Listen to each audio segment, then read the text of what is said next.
Olá, tudo bem? Vamos agora para um artigo científico que eu achei bem interessante compartilhar aqui com vocês, direto ao ponto, compartilhando aqui minha tela, para mostrar esse artigo agora publicado em abril mesmo. Se eu não me engano, a publicação foi do dia 17 de abril. Hoje eu estou gravando no dia 23 de abril e o trabalho intitula-se Considerações sobre cuidados obstétricos durante a pandemia do Covid-19. O que é que é interessante? Vamos lá. Primeiro que é um trabalho que veio lá dos Estados Unidos, né? Carolina do Norte, publicado numa importante revista, né? O Jornal Americano de Perinatologia. A Universidade de Duke, ela realmente é pioneira em diversos estudos, inclusive em relação à saúde integrativa e até em coaching em saúde. Então, achei bem interessante. É um artigo de revisão, porém, ele enfatiza alguns aspectos importantes em relação aos cuidados durante a epidemia do Covid-19 em relação aos cuidados obstétricos. Bom, resumo do trabalho: a nova doença do coronavírus, do Covid-19, é uma pandemia crescente que está impactando a vida diária em todo o mundo. Embora a doença seja geralmente leve em populações de alto risco, doenças graves frequentemente levam à intubação, internação em unidade de terapia intensiva e, em muitos casos, morte. As implicações para a gravidez permanecem amplamente desconhecidas e dados iniciais sugerem que Covid-19 pode não representar risco aumentado na população grávida, o que a gente não está observando aqui em Recife e talvez, provavelmente, a gente pode dizer também no Brasil. Mas vamos voltar. A estatística a literatura que realmente está disponível, principalmente os trabalhos da China. A transmissão vertical não foi confirmada, tem um relato de caso, mas realmente, em geral, não ocorre transmissão vertical. Não há um tratamento bem estabelecido, nenhuma vacina, nenhum tratamento imunológico. O distanciamento social é o melhor mecanismo disponível para proteger pacientes e profissionais de saúde da infecção. Esta revisão discutirá o que é conhecido sobre o vírus no que se refere à gravidez e às considerações de gerenciamento com bases nesses dados. Primeiro, óbvio, né, que a gente sabe que a taxa de fatalidade, né, ela é muito maior quanto maior for a idade. Então, acima de 85 anos, 27,3, entre 75 e 84 anos, 10,5, entre 75 e 74, 4,9, entre 55 e 64, 2,6, 45 e 54, 0,8, de 20 a 44 anos, 0,2, e menor do que 19 anos, nenhum caso, graças a Deus. No momento, não há casos relatados de Covid-19 no primeiro trimestre, assim, as implicações para o aborto espontâneo e teratogenicidade são desconhecidos. Um caso de MERS, que é a síndrome respiratória do Oriente Médio, né? Do primeiro trimestre, ele foi relatado e a gravidez foi simples, sem intercorrência. Entre os casos de SARS, onde a infecção no primeiro trimestre foi observada no cenário de uma gestação intrauterina documentada com atividade cardíaca, não houve anormalidade, tudo tranquilo. Em outro estudo epidemiológico recente, nenhuma associação entre exposição ao vírus da influenza e a taxa de abortamento espontâneo. Agora vamos para o Covid-19 na gravidez. Existem dados de que a infecção na gravidez estão rapidamente se acumulando. Atualmente, em geral, as gestantes não parecem estar em risco maior de desenvolver Covid-19 em comparação com a população em geral. É o mesmo risco. Além disso, ao contrário de outras infecções respiratórias, os dados iniciais não demonstram aumento no risco de infecção grave em gestantes. O relatório da China pela OMS incluiu 147 gestantes, 8% das quais desenvolveram doença grave, definida como frequência respiratória maior que 30 incursões respiratórias por minuto, ou saturação de oxigênio menor que 93%. E 1% desenvolveram infecção crítica, classificado conforme a necessidade de ventilação mecânica ou falência de outro sistema, ou mesmo a admissão à UTI. Casos de doenças maternas graves têm sido descritos, incluindo a necessidade de oxigenação por membrana extracorpórea, que é o ECMO, e falência múltipla de órgãos, embora nenhum caso de morte materna tenha sido relatado no momento da redação deste artigo. Vários estudos menores emergentes com um tema comum, mulheres que são cuidadas por razões obstétricas e são assintomáticas, mas desenvolvia sintomas 2 a 3 dias após o internamento, geralmente após o parto. A maioria das infecções nesses casos são leves, no entanto, a exposição de profissionais de saúde durante a fase assintomática da doença levou a impactos significativos sobre a força de trabalho em alguns centros. Muita atenção para os profissionais de saúde. A infecção não parece aumentar o risco do pré-eclâmpsia, mas a gente viu em artigo anterior que aumentava sim. As mulheres com pré-eclâmpsia também não tiveram piores resultados em comparação com mulheres com Covid-19 sem pré-eclâmpsia. Nos casos em que os detalhes específicos do parto estão disponíveis, a ruptura prematura das membranas não parece ocorrer em taxas mais altas do que as da população em geral, outro trabalho mostrou que estava, e o parto prematuro não é especificamente descrito em nenhum desses relatórios. A gente já viu outro artigo científico que mostrava que sim, aumentava o risco de parto prematuro. Vocês vejam, né? Eu tô comentando um artigo de científico que, com base no que a gente já leu e que já, inclusive, publicou nas redes sociais, o acompanhamento, os resultados, as informações já não batem. Mas literatura é assim mesmo, tem que ter inteligência também emocional, sabedoria, para realmente julgar o que realmente é correto ou não. Mas esse artigo, eu acredito que tem muitas informações interessantes. Risco de parto prematuro é difícil de determinar a partir da literatura, embora alguns partos relatados tenham sido prematuros, aqui explicando. A justificativa para entrega antecipada não é bem documentada. A maioria estava com mais de 36 semanas de gestação, isso é verdade. No entanto, outros vírus respiratórios têm sido associados com risco aumentado para o parto prematuro, incluindo H1N1, SARS e MERS. Um caso de óbito fetal intrauterino foi documentado com Covid-19, isso aconteceu no cenário de falência dos múltiplos órgãos e ECMO, e aí quando a gente vê ali que não tem mortalidade de zero, porque realmente já nasceu morto, mas entra como mortalidade perinatal.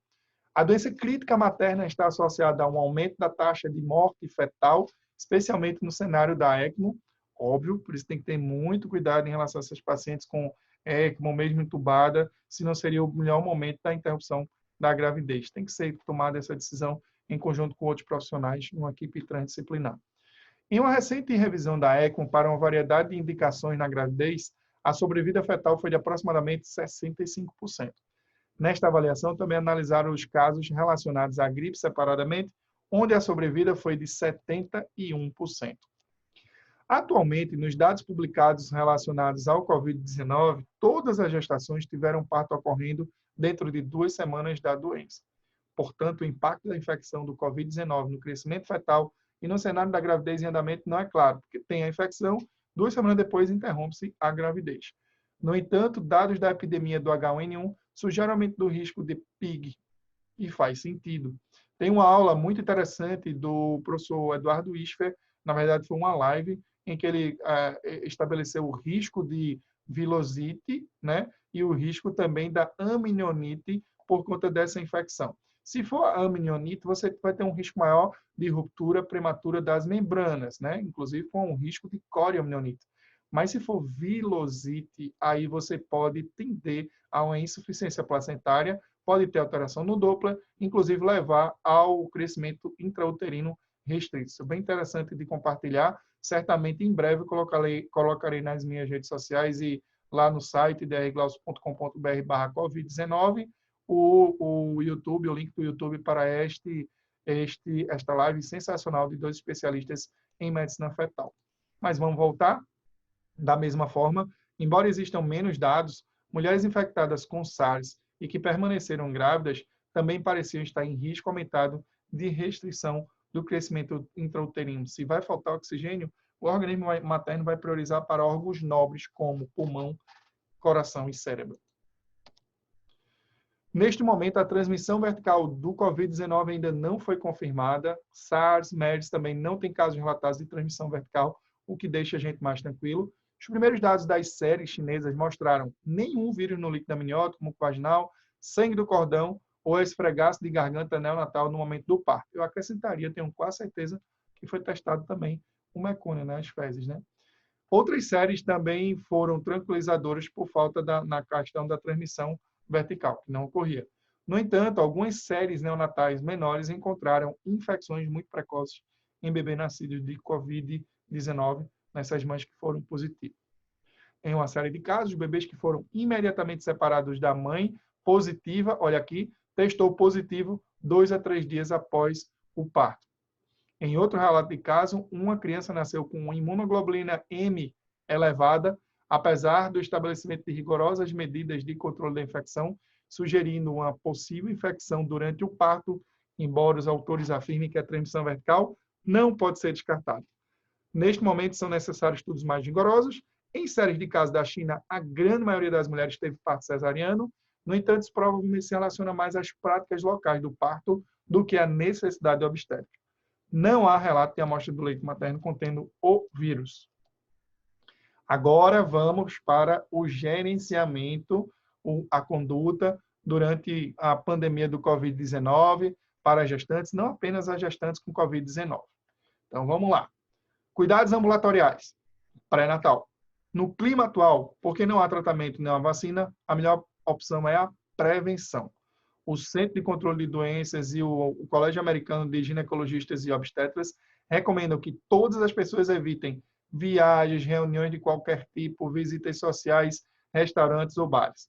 Dados claros sugerem que práticas de distanciamento social são meios eficazes para deter a propagação da pandemia. É a principal medida, pessoal. Além disso, recomenda-se frequentemente a limpeza de superfícies comumente tocadas, como computadores, telefones celulares, bancadas, maçanetas, etc. Em locais públicos, as recomendações são manter uma distância de pelo menos 6 pés de outras pessoas, 1 metro, 1,5 metro, 2 metros, quando possível, o quanto for possível. Nos serviços de saúde, o distanciamento social pode ser desafiador. Nossa realidade prática que a gente vai ter que falar. Como é que é o nascimento, as salas de parto e as salas de pré-parto e as enfermarias do nosso Sistema Único de Saúde. E aqui em Recife, todo mundo junto. 6, 8 pacientes. Às vezes só tem um espaçozinho entre uma cama e outra para a pessoa circular. Isso impede a privacidade. Isso sim, ao meu ver, não é uma violência obstétrica institucional. Se você não tem um lugar adequado, uma privacidade adequada, eu realmente acho que a gente precisa rever essa questão da hotelaria mesmo em obstetrícia no serviço público mesmo. Eu acho que cada vez mais a gente vai ter que estabelecer nos centros de parto normal, principalmente, e nas outras maternidades, o PPP, o pré-parto, o parto e pós-parto, um lugar só onde a mulher fique, entendeu? E não ficar esse acúmulo de gestante, né? Poxa, pode ser personalizado. A gente gasta já com tanta coisa, porque não pode investir na maternidade. Um momento de tanta vulnerabilidade da mulher está aí. A mulher perambulando atrás de vaga, maternidade sem profissionais. Se eu fosse falar aqui, eu vou acabar saindo até do objetivo da aula, que na verdade é mostrar esse artigo científico, mas é porque fica difícil você realmente querer mostrar algo de primeiro mundo em um país de terceiro mundo, onde a gente precisa caminhar. Mas o pior é que essa preocupação, até no próprio trabalho, ele cita como se fosse, né, para todo mundo, porque a gente não só fala de Brasil aqui, a gente fala de África, de Índia, de China, de um monte de país populoso em que o parto realmente também, provavelmente, pelo menos no sistema público, ele não deve ser assim também tão... Não deve ter essa privacidade toda, mas vamos lá, né? Cita que os profissionais devem espaçar as consultas de pré-natal, que outras medidas a serem consideradas para garantir, né, que são os computadores, limpeza dos computadores, superfície de trabalho, né, e é adicionado um desinfetante, a mãos à base de álcool para trabalhar no consultório, isso a gente já está fazendo. Muitos profissionais atendendo à distância, isso também a gente já está fazendo no consultório. Apesar de que nada vai substituir a consulta presencial. Os sistemas de assistência médica estão implementando diretrizes de triagem para os pacientes. Algumas clínicas estão tendo, os pacientes fazem check-in virtualmente ou por telefone de seus casos. Então, estão chamando e recebendo para ser chamados na própria clínica, isso é muito interessante. Esta prática evita que pacientes fiquem sentados em salas de espera, bem como sendo expostos um ao outro na sala de entrada. No que diz respeito também, nós já estamos fazendo. No que diz respeito ao pré-natal, Muitos profissionais estão espaçando as consultas para os pacientes de baixo risco, aí é importante a gente chegar e falar uma verdade, né? Porque fica querendo, os exames de ultrassom já não são tão interessantes, pode passar mais a consulta, vamos fazer agora um pré-natal light. Opa, peraí. Nesse exato momento, o que a gente mais precisa, inclusive, é a realização de um bom pré-natal. Não é uma a realização de um pré-natal com baixa qualidade. É o contrário. Se a gente tem uma pandemia, e essa pandemia depende muito da atuação do pré-natal, é óbvio que a gente precisa reforçar o atendimento pré-natal. E não acontecer como está acontecendo, muitos profissionais deslocados do ambiente ambulatorial para assistência imediata nas urgências, isso está correto até um certo número, porque você precisa reforçar o atendimento ambulatorial. É preciso reforçar o número de consultas, é preciso usar mais, é preciso ter mais criatividade, é preciso levar essas informações de qualidade ao povo, entender como é que funciona lá no casebre dele, na favela ou o que for, e tentar adaptar, porque não adianta a gente escrever leis bonitas, né, auxílio, né, para os carentes, mas na prática, e aí? Como é que está a lavagem de mão, o uso de máscara? Como é que está essa situação? Lotação de maternidade, pré-natal, ultrassom, cadê os exames? Será que a gente tem acesso? Então, se essas medidas restritivas em relação ao pré-natal devem ser muito pensadas, porque senão, daqui a pouco você vai fazer um pré-natal de brincadeira, né? Sem nem ter a realização adequada dos exames mínimos necessários. Não se garante, o SUS não garante uma consulta, uma ultrassonografia, o SUS não garante. Pelo menos, desculpem se eu estou falando de outra realidade de outros estados, já que esse vídeo, né, pega o Brasil todo, pode pegar o Brasil todo, mas eu estou falando especificamente da realidade de vários estados aqui do Nordeste, em particular em Pernambuco. Essa é uma grande, triste realidade. Mas vamos lá. Embora não exista orientação formal sobre isso, a tabela 1 mostra o formato que o sistema de saúde o deles tem utilizado, a gente vai checar lá. A tabela 2 define as condições de risco, e para pacientes com diabetes que precisam do monitoramento da glicemia, considere telefone ou visitas de vídeo, eu propus uma forma diferente de adaptar isso aí. A monitorização da pressão arterial em casa com visitas telefônicas podem também ser utilizados em pacientes com hipertensão crônica ou verificações de pressão arterial após o parto. Para pacientes que estão recebendo a progesterona semanalmente na clínica, considerado administração domiciliar, e aí ele fala, passa um bizu de como conseguir essa progesterona injetável, isso é mais lá nos Estados Unidos mesmo. O ACOG, o Colégio Americano, proporcionou o projeto tem um sistema de triagem que pode ser utilizado via telefone, nós temos também, de pacientes preocupados com a infecção ou pessoas sobre investigação. Toda vez vai aparecer PUI, que é pessoas sobre investigação, na medida em que as orientações sobre quadro clínico apropriado para avaliação são estabelecidas, que é exatamente o algoritmo da ACOG. Muitas mulheres com infecção leve e sem complicações devem ser orientadas para ficar em casa com tratamento dos sintomas, hidratação e repouso. Teste desta população deve ocorrer com base em recomendações locais, mas a avaliação presencial, exame físico e no hospital, ela não é necessária. Aí é outro problema. Onde estão os testes? Era muito bom que esses testes eles realmente fossem disponibilizados. Hoje eu vim de um laboratório que quis fazer o teste particular, por ser profissional de saúde, e enfrentei algumas dificuldades e não consegui realizar o teste mesmo sendo particular. Mas, vamos lá, né? É uma orientação que eu concordo mesmo, que esses pacientes que, se por acaso, mesmo que tenha um caso leve, tem que testar sim, claro, tem que testar. Você tem que testar até os assintomáticos, já que a maioria é assintomática. Para evitar contato desnecessário entre pacientes infectados e outros pacientes ou profissionais de saúde, pacientes com infecção, bem como em quarentena, que não tem necessidade urgente, pode adiar as suas consultas pré-natais até fora da janela infecciosa. Que é isso? Está com sintoma gripal, pode ser Covid, 14 dias de afastamento, está tudo bem, volta para o pré-natal 14 dias depois desse período. Para aqueles com preocupações obstétricas urgentes ou que precisam de consultas pré-natais e estão em quarentena, algumas clínicas obstétricas, não a minha, criaram áreas específicas para pacientes com Covid, como que todos os pacientes em um único sistema de saúde pudessem ser vistos no mesmo local. Então, vai ter a área Covid e a área não Covid. No meu consultório, até porque é uma sala, não tem como dividir desta maneira. Outra opção para minimizar, mas no SUS deveria ter também isso, né? Outra opção para minimizar o contato é a teleleitura da ultrassonografia e, em seguida, um espaço para revisar os achados do exame com o paciente. Faz o exame, libera o paciente e depois explica os achados do exame. Algumas clínicas específicas de ultrassonografia estão realizando as gravações dos exames para minimizar o tempo na sala e muitos consultórios estão utilizando a máscara para todos os profissionais e paciente, mesmo em ambiente ambulatorial. Tendência é que isso aconteça também no nosso consultório. Para pacientes que se recuperam do vírus e que não tiveram os bebês, a avaliação do crescimento fetal pode ser considerada dados riscos elevados de restrição do crescimento associada a outros vírus respiratórios graves. E embora alguns especialistas sugiram que o uso de anti-inflamatórios não esteroides, o AS, pode piorar os sintomas, estudos não confirmaram isso e, portanto, a COG continua a recomendar o uso do AS para a prevenção de pré-eclâmpsia em mulheres de risco. Para mulheres no terceiro trimestre sem indicação de parto, os profissionais podem esperar até que o paciente não esteja mais dentro da quarentena de 14 dias ou o paciente realize os exames laboratoriais para a COVID com resultados negativos antes da indução do parto ou da cesariana programada, dependendo da idade gestacional.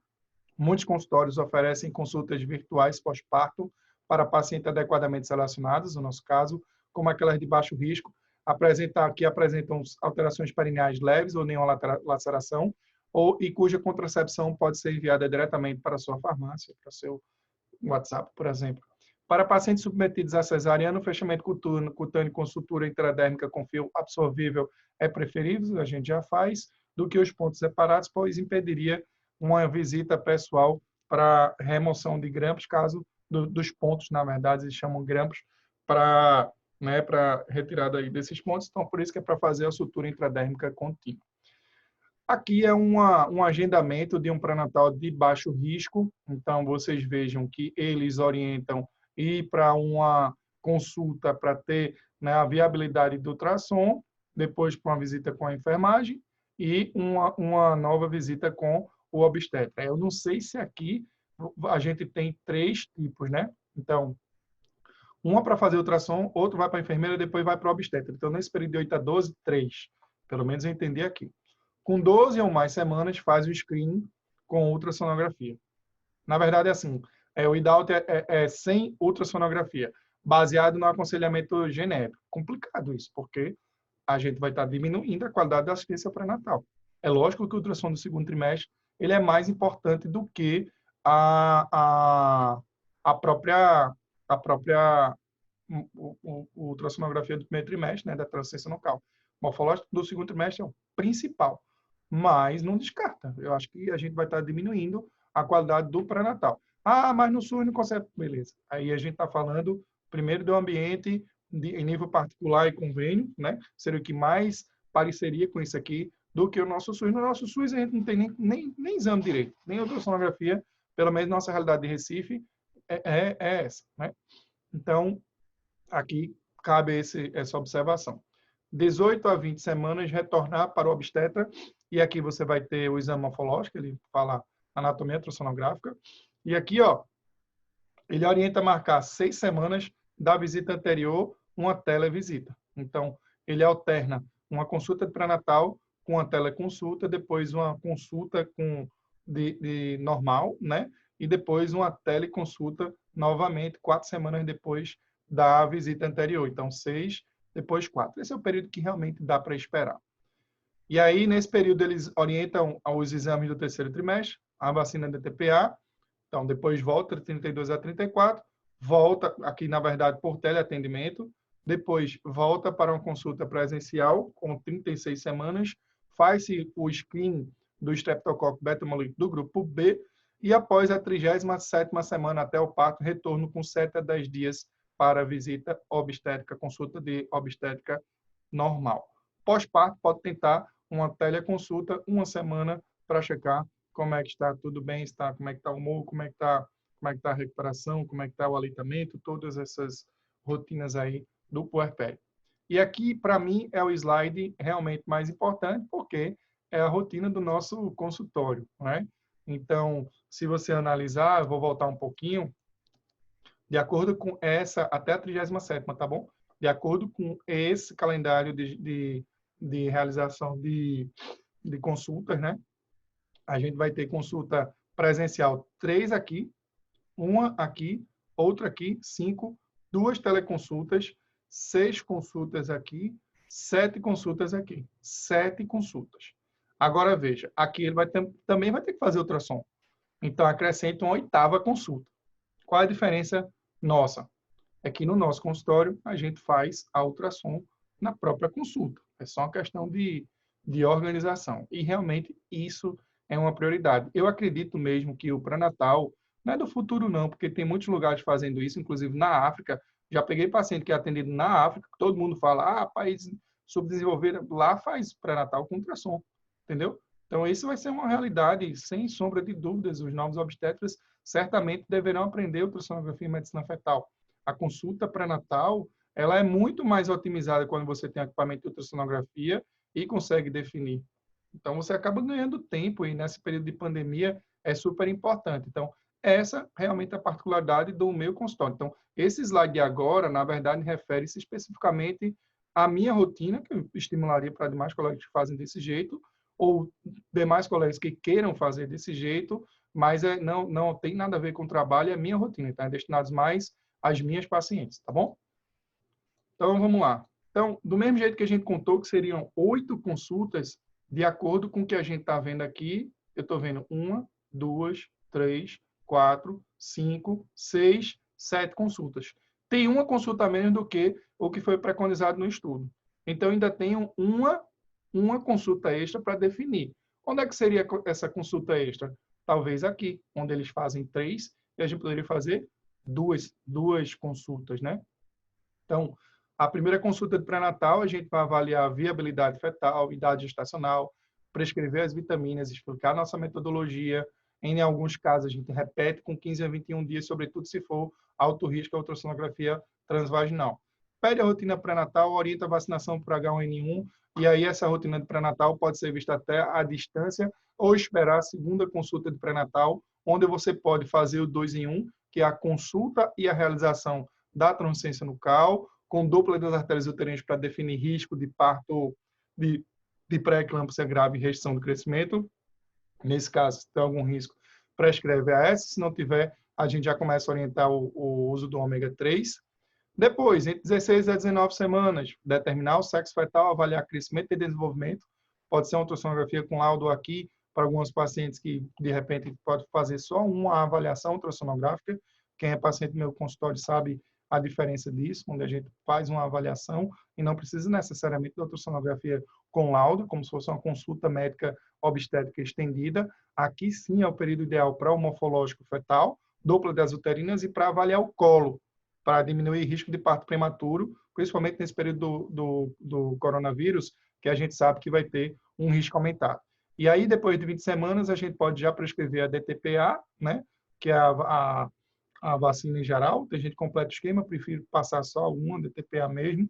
A hepatite B, devido à exposição do risco da paciente ter que ir para serviço de saúde para vacinar, talvez uma dose seja suficiente, mas tradicionalmente recomenda-se as 3 doses.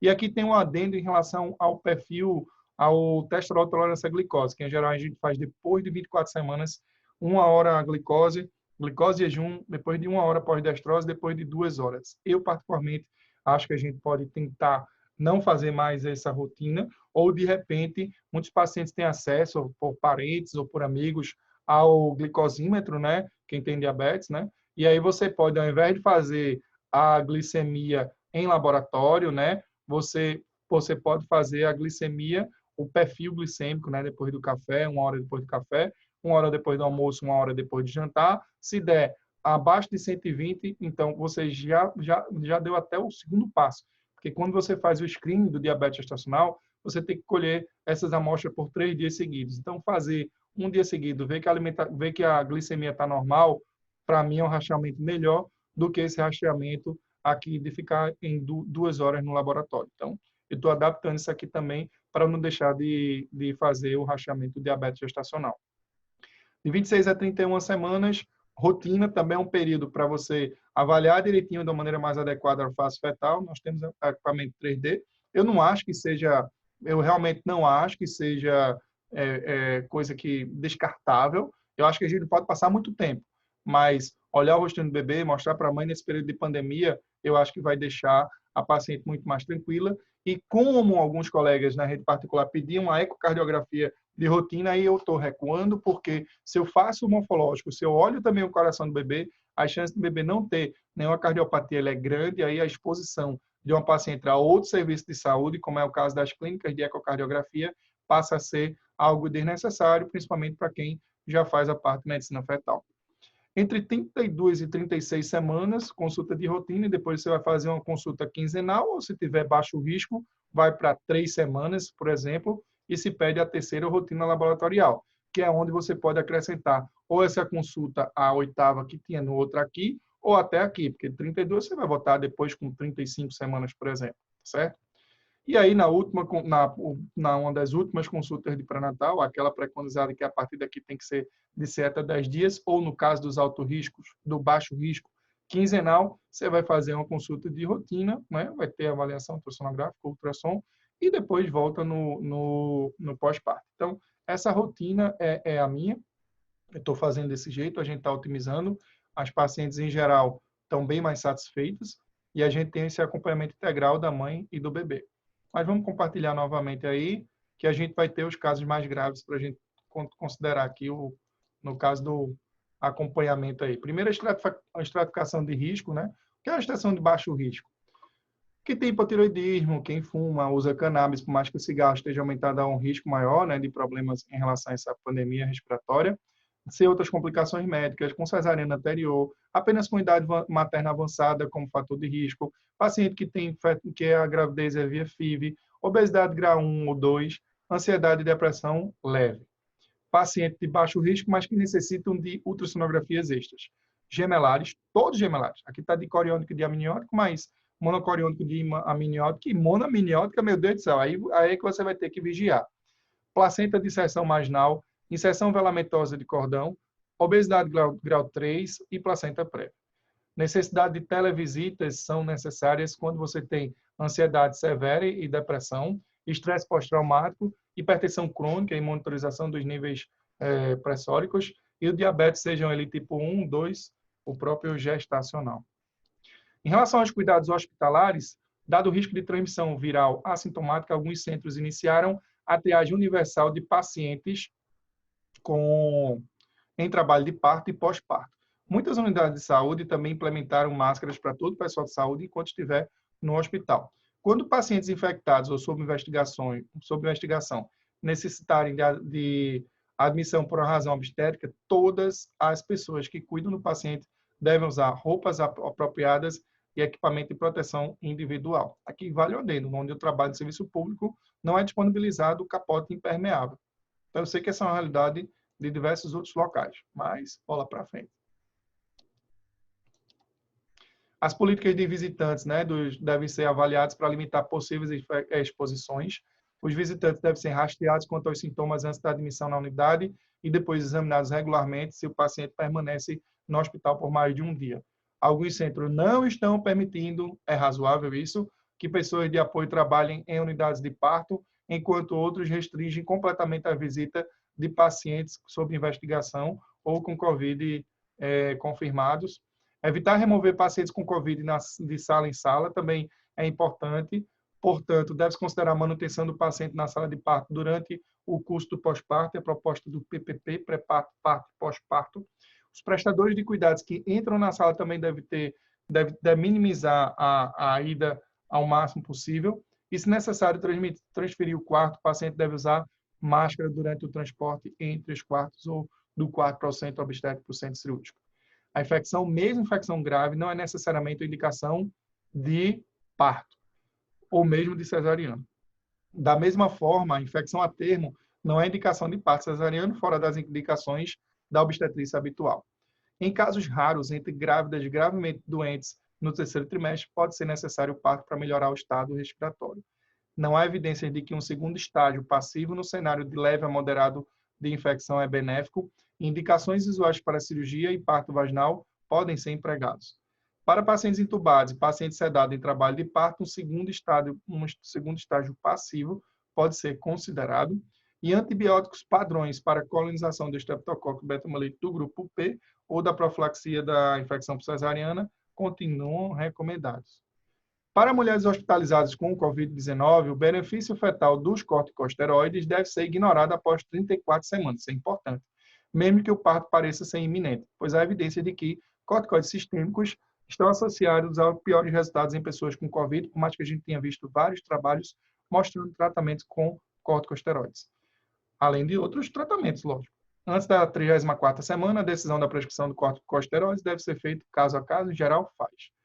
Gestantes com pneumonia por COVID-19 devem ser gerenciadas com o cuidado de suporte, né, equipe transdisciplinar. A radiografia de tórax e tomografia é considerada segura na gravidez com proteção fetal, se considerado que clinicamente é necessário e não deve ser interrompido ou mantido deve ser mantido apesar das preocupações fetais. Os parâmetros dos sinais vitais variam na gravidez de acordo com o estado não gestante. Assim, cuidando de gestantes com COVID, o limiar para encaminhamento de atendimento pode ser diferente daquele da não grávida. Saturação de oxigênio menor que 95 no ambiente, frequência respiratória acima de 30 e pulso maior que 120 são parâmetros apropriados para avaliação e consideração desses sinais vitais de agravamento. Além disso, é fundamental observar que o equilíbrio ácido-base é diferente para a paciente grávida. O obstetra que cuida dessa gestante entubada deve garantir que a equipe de cuidados intensivos esteja ciente desses diferentes parâmetros que variam de acordo com o trimestre. Então, está aqui, o pH ele varia de acordo com o trimestre de gravidez, mas oscila em algo ponto como 7,4. A PaO2 também varia, PaCO2 e até o bicarbonato também. Então, prestar atenção em todos esses parâmetros aí da gasometria arterial. Bom, a inclinação para a esquerda também deve ser considerada, quando possível, para gestantes intubadas para minimizar a pressão da veia cava pelo útero gravídico. O monitoramento fetal em pacientes críticos, os pacientes devem ocorrer apenas como uma medida não invasiva para avaliação de status maternos, ou se o parto não comprometer a saúde da mãe. Vamos lá. Então, a inclinação da esquerda é extremamente importante, inclusive nas cesarianas, Perimoten recomenda como medida inicial realmente inclinar para o decúbito lateral esquerdo, pelo menos, se eu não me engano, 45 graus. Monitoramento fetal em pacientes críticos deve ocorrer, como a gente já falou, né? Quando apenas uma medida não invasiva, né? E se o parto não comprometer a saúde da mãe. Deve-se observar que a frequência cardíaca fetal muda de acordo com as alterações da hemodinâmica materna, estado respiratório, equilíbrio ácido básico, e a correção desses estados geralmente resulta em melhora do status fetal sem necessidade do parto.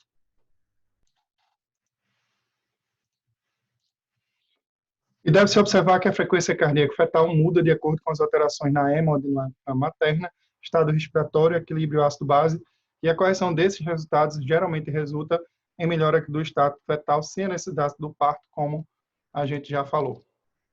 Para gestantes que estão gravemente doentes ou imóveis, a anticoagulação profilática deve ser considerada, talvez até em todas. No cenário da doença grave materna, necessidade de ECMO ou descompensação, é interessante sobre decisão sobre o parto, elas são complexas e requerem discussão com a equipe multidisciplinar. Após o parto, considerar separação da mãe e bebê pode minimizar o risco de transmissão ao neonato e é recomendado pelo CDC. No Brasil, isso não é recomendado. O neonato pode ser tratado por um familiar usando o EPI apropriado. Nos casos em que a separação é recusada ou há restrições de capacidade, uma barreira física deve ser colocada na sala e o berço deve estar a mais de 1,5 metro da mãe. A mãe também deve vestir uma máscara facial e lavar as mãos antes da amamentação. E nos casos em que a separação é selecionada, tirar o leite materno e colocar, né, para o bebê se alimentar é bem recomendado. Essas bombas devem ser lavadas com água e sabão e a bomba desinfetada de acordo com as instruções do fabricante. Quando possível, os pacientes com COVID-19 ou pessoas sob investigação devem ter as bombas bem específicas durante a admissão. Equipes de internação, incluindo enfermagem, obstetras, pediatras, anestesistas, devem considerar a simulação COVID-19 para praticar a paramentação e desparamentação, garantindo o uso adequado do EPI. Conclusão do trabalho: COVID é uma grande pandemia, a gente já sabia, a natureza altamente contagiosa e os fenótipos de infecção mais graves do que outras infecções respiratórias semelhantes, juntamente com as taxas de disseminação, deixaram muitos sistemas de saúde sobrecarregados, com pacientes críticos e falta de pessoal, devido aos problemas de quarentena e profissionais de saúde infectados. Embora com base em dados limitados, o Covid-19 não parece estar associado a piores resultados quando ocorre em gestantes do que na população em geral. Muitos desafios ainda existem para os prestadores de cuidados obstétricos. Com distanciamento social, melhor mecanismo de proteção, espaçamento das consultas de pré-natal e aumento das consultas em telesaúde são recomendados para manter pacientes e profissionais de saúde seguros. Gestantes infectadas de baixo risco e com doença leve não necessitam de avaliação clínica e podem ser testados com base na prática local. Essa população provavelmente pode ter uma consulta via telesaúde ou adiar o pré-natal por pelo menos 2 semanas. A infecção por Covid, mesmo quando grave, não é necessariamente uma indicação para qualquer tipo de parto. Se o parto for indicado por outras razões, o parto operatório deve ser reservado para as indicações básicas, por mais que deva ser respeitado a decisão da mulher sobre o tipo de parto. Embora não haja evidências claras de transmissão para recém-nascidos de mulheres infectadas ou de pessoas suspeitas, a separação entre mãe e bebê deve ser considerada para evitar a transmissão através de gotículas respiratórias e a retirada do leite materno, que pode ser administrado ao recém-nascido via mamadeira, já que não tem comprovação de que o leite tem um vírus. E aqui a Sociedade de Pediatria, se eu não me engano, o último guideline orienta a manter a amamentação, só que aí usar máscara, os cuidados para a infecção, para não passar para o bebê. A pandemia está mudando a maneira como prestamos a assistência pré-natal, seguindo práticas de distanciamento social e o uso adequado de EPI, e deve permitir a prestação de cuidados seguros para as mulheres e seus fetos. Muito obrigado, queria agradecer e ressaltar aquela parte do slide sobre o meu tipo de acompanhamento, ele realmente é reservado para a minha particularidade, em que cada obstetra que atenda, né, as suas pacientes de maneira personalizada, certamente vai estabelecer o seu fluxo adequado, tá bom? Um abraço a todos, fiquem com Deus e até o próximo vídeo.